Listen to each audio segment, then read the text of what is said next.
In the previous episodes, we explored Richard Weaver's argument that Western civilization once operated within what he called the metaphysical dream, the belief that reality itself possessed an intelligible moral order. But Weaver believed that when that metaphysical confidence collapsed, the consequences did not remain confined to philosophy.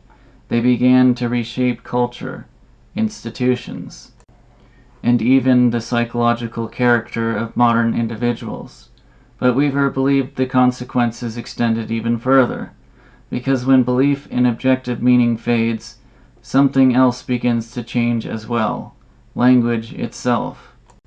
Language, at its best, allows human beings to describe reality.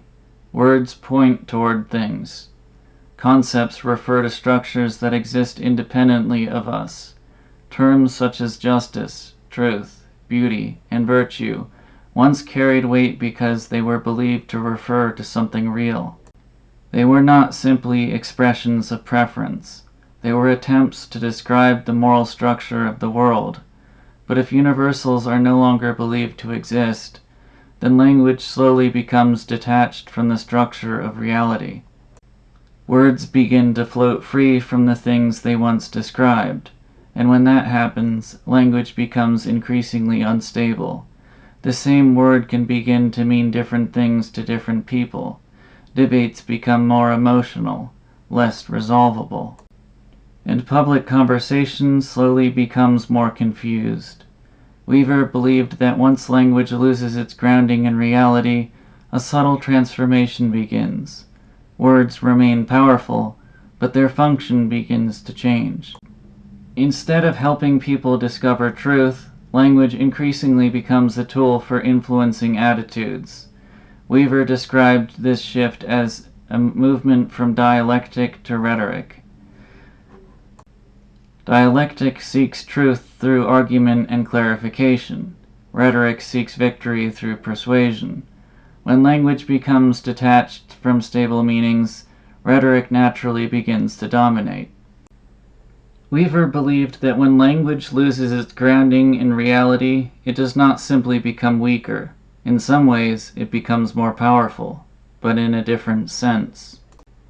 Words begin to function less as tools for discovering truth, and more as tools for influencing behavior.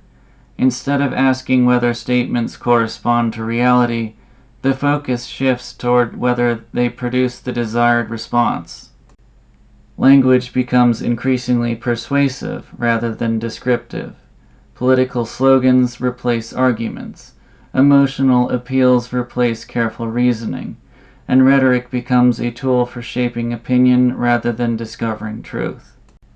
Weaver observed that certain words begin to acquire enormous persuasive power even when their meanings become vague. He called these God terms, words that carry such positive emotional force that simply invoking them can end an argument. Terms like freedom, progress, justice, or democracy can function this way. When a proposal is associated with one of these words, it gains immediate legitimacy. But when their meanings are unclear, they can be used to support very different, even contradictory policies. The persuasive power of the word remains strong, even as its precise meaning becomes harder to define. Weaver also noticed the opposite phenomena. Certain words become devil terms, labels so negative that attaching them to an idea can discredit it immediately. Words like tyranny, fascism, reactionary, or extremist can function this way. Instead of clarifying disagreement, such language can shut down discussion altogether. The debate shifts from examining arguments to assigning labels. One of the consequences of this shift is the growing use of ambiguous language. When words are detached from stable meanings, they can be used in many different ways. Terms such as freedom, justice, equality, and rights remain powerful, but their meanings can become increasingly flexible. Different groups may use the same words, while intending completely different ideas. The result is a strange kind of disagreement. People may believe they are arguing about the same concept, while quietly operating with completely different definitions. This helps explain why modern debates often feel so frustrating.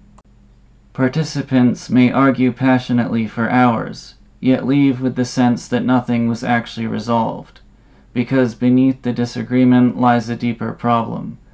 The meaning of the words themselves is no longer stable.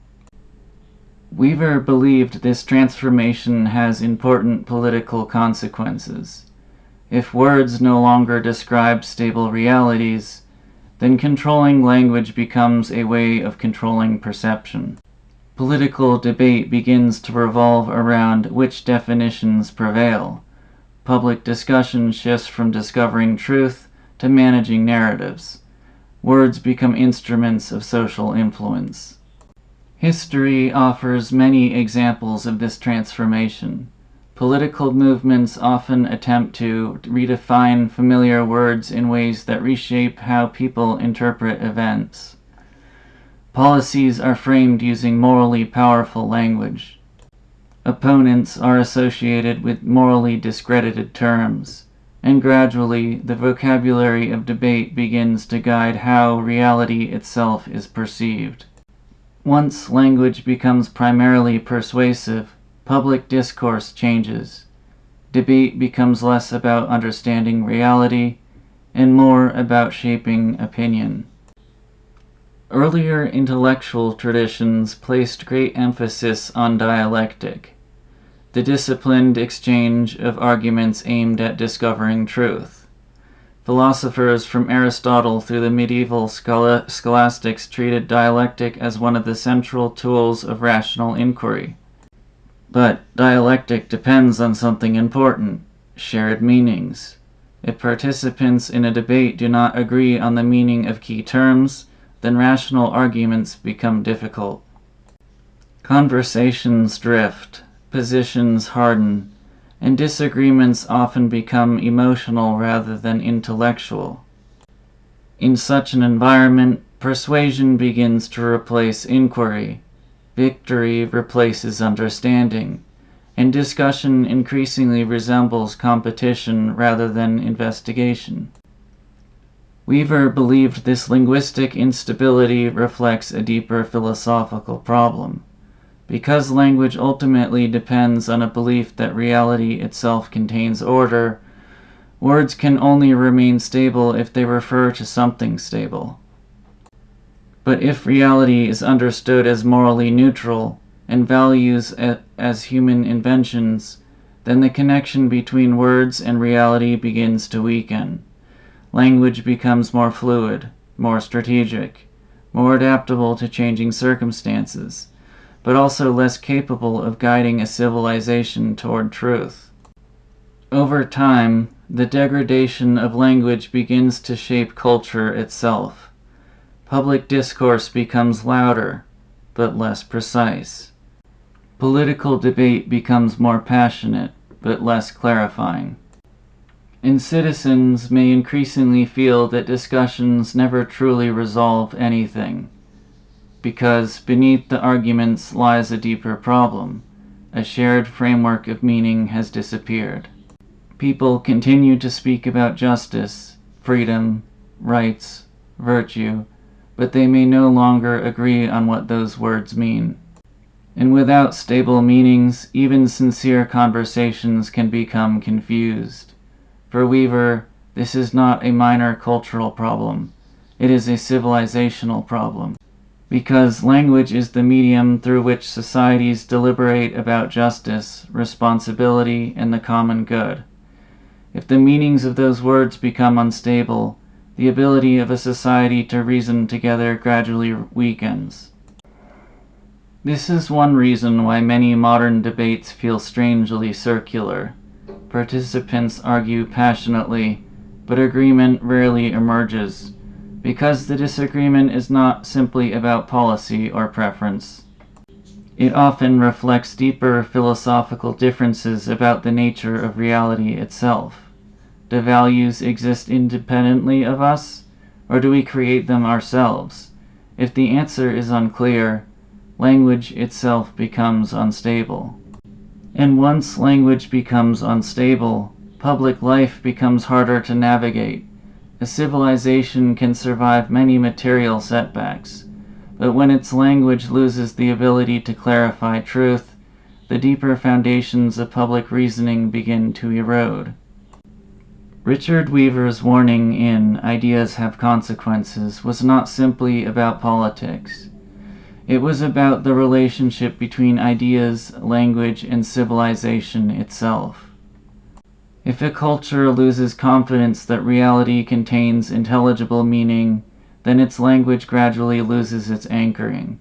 Words remain powerful, but they become tools of persuasion rather than guides to truth. And when language becomes unstable, something essential to civilization becomes fragile.